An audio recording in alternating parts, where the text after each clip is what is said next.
Ассаляму алейкум, сіздермен мен Айжан Айтқалиқызы. Бүгін сіздермен үй жағдайында өте тез дайын болатын қамырын бірден илеп самсаны жасайтын боламыз.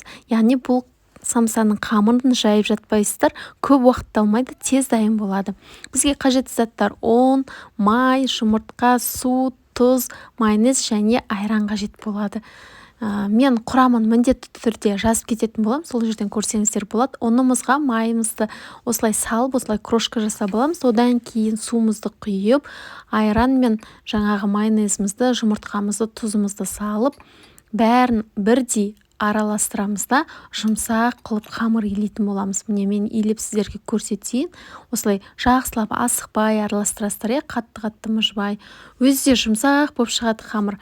Енді осы қамырдан сіздер пирог та жасасаңыздар болады. Ортасына салмасын салып, жұмсақ болып шығады ғой, ерекше болып. Міне қараңыздаршы, міне жабыспайды, қолға өзі сондай қамыр болып шығады.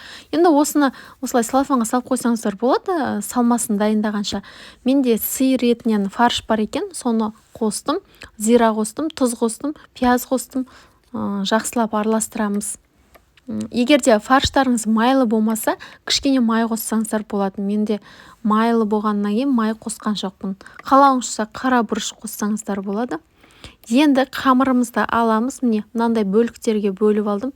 Өзіңіздің қалауыңызша жасасаңыздар болады. Көлемін, жаңағы ішіндегі салмасын, қандай көлемді самса жасағыларыңыз келеді.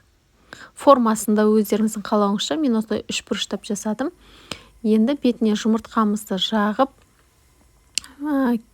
түмен сепсеңіздер болады. Менде үйде күнжіт бар екен, осы күнжітті себетін боламын.